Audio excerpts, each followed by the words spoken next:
Assalamualaikum warahmatullahi wabarakatuh. Waalaikumsalam. Alhamdulillahirabbil alamin alladzi anzala as-sakinata fi qulubil mu'minin. Allahumma shalli wa sallim wa barik ala nabiyyina Muhammadin wa ala alihi wa sahbihi wa ummatihi ajma'in, amma ba'd. Yang kami muliakan para orang tua kami, para alim ulama, para ustaz, ustazah, Bapak Ibu, hadirin hadirat sidang jamaah rahimakumullah. Alhamdulillah kita bersyukur kehadirat Allah atas segala nikmat rahmat yang Allah berikan kepada kita semua. Mudah-mudahan nikmat-nikmat Allah itu mampu kita gunakan dalam rangka untuk meningkatkan kualitas ketakwaan kita kepada Allah Subhanahu wa taala. Salawat dan salam semoga senantiasa tercurahkan buat Rasulullah Muhammad SAW, para keluarga, para sahabat, dan orang-orang yang mentaati ajaran yang beliau bawa hingga akhir zaman kelak.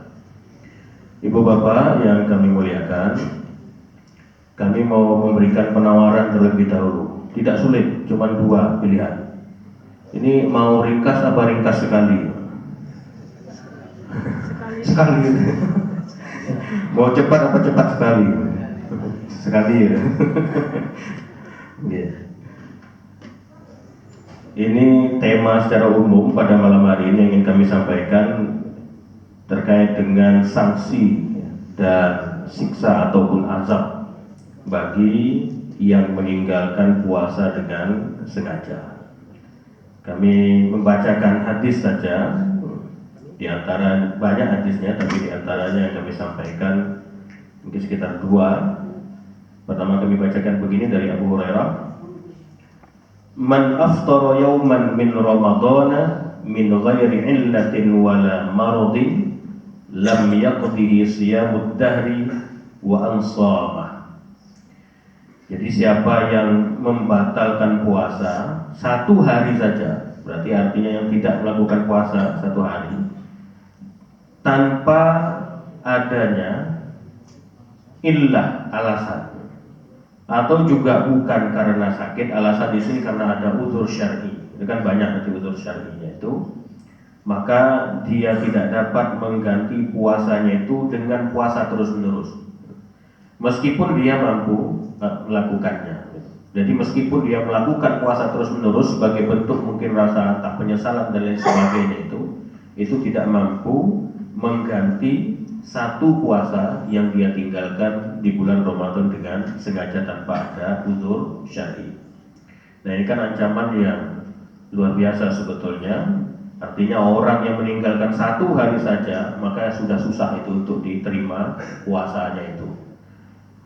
Tapi yang mampu nanti untuk mengganti atau istilahnya itu untuk diterima amal-amalnya itu adalah dengan melakukan pertaubatan dengan taubat yang sejati, taubatan nasuha. Kalau tidak ya sudah, tidak akan diterima meskipun dia melakukan puasa selama-lamanya. Hadis yang kedua, bainama ana naim atani rajulani fa akhadha bi dham'i ay adadi. Jadi ketika aku tidur, kata Rasulullah, ada dua orang laki-laki, ya ini tampaknya malaikat gitu ya, datang. Kemudian dua orang ini menarik lenganku atau menarik pundakku. Fa'ataya bi jabalan wa'iran faqala. Kemudian dia membawaku naik ke gunung yang terjal seraya berkata, Is'ad, dakilah atau naiklah. Fakultu, kemudian aku berkata, inni la utiq, bahwasanya aku tidak mampu, aku tidak bisa. Faqala, kemudian dua orang itu mengatakan lagi, sanusahhiluhu lak, kami akan memberikan kemudahan untukmu.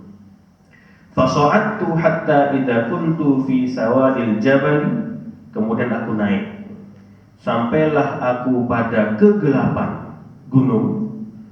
Idza bi aswatin syadidatin, kemudian saat itu aku mendengarkan ada suara jeritan atau suara keras sekali, kata Rasulullah.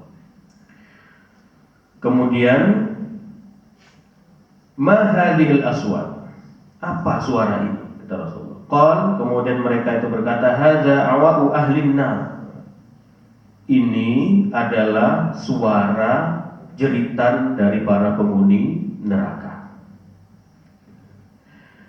Summa intalaqa bi, kemudian bawa lagi jalan, kemudian dua orang itu membawa lagi Rasulullah itu berjalan. Fa idza ana biqaumin mu'allaqina bi'araqibihim musyaqqaqatun ashdaquhum tasilu ashdaquhum dama.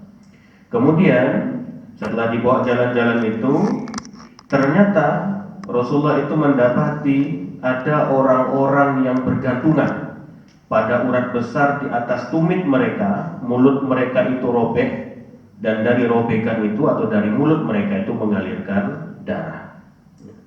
Kemudian, siapa ini, kata Rasulullah?